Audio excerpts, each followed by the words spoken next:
পালাচ্ছি কোথায়? দাঁড়া, আর কি মানে টাইম পাও না? না জেনে শোনার গায়ে হাত দিলে কেন? তুমি জানো ওর কাছে ভয়ানক আত্মা আছে, তোমার যখন তখন ক্ষতি করে দিতে পারে। এসব ভূত আত্মা প্রেত বিশ্বাস করতো 90s এর লোক। এটা 2026, এখন আর এসব কেউ বিশ্বাস করে না। তুমি বিশ্বাস করো আর না করো, এটাই সত্যি। থামো, এই তোমাদের মতন কিছু ভণ্ড লোক নিজেদের ইনকামের জন্য সমাজে কুসংস্কার ছড়ায়। খেয়ে দিয়ে কোনো কাজ নাই, যত সব বুঝুর কি।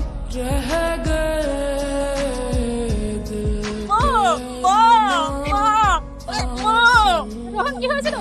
তুই এরকম করছিস কেন বাবা? তুই ছটফট করছিস কেন? কি রে, কাল তো বলছিলি ভূত পেতে বিশ্বাস করিস না, আমরা নাকি চিটিংবাজ। আজ সকাল হতে না হতে আমার কাছে চলে এসেছিস যে? আমি আসতে চাইছিলাম না, আমার বাবা মা আমাকে জোর করে নিয়ে এসেছে। একটু দেখো না মা, কালকে ও হাত নিয়ে অদ্ভুত আচরণ করছিল। বস।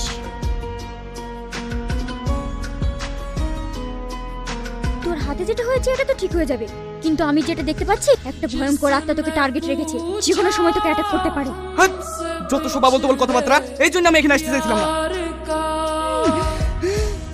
আলিয়া, এই তোর কি হয়েছে? খবরদার, তুই আর কাছে যাবি না।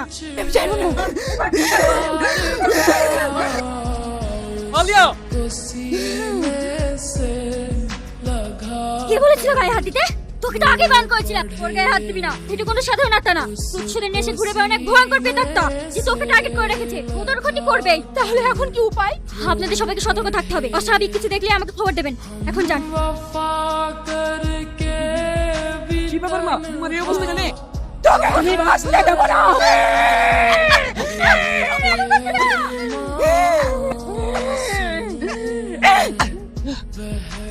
আমি কি করছিলাম?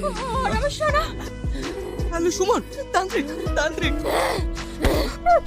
তুই আবার এসেছিস? ও তো শয়তান যেখানে থাকবে সেখানে তোমাকে আসতেই হবে। শয়তান আমি না, শয়তান ওরা।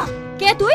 আর কি চাস? আমি ওর সাথে সারা জীবন থাকতে চাই। তোর মতো শয়তানের সাথে কে সারা জীবন থাকবে? শয়তান আমি না, শয়তান ও।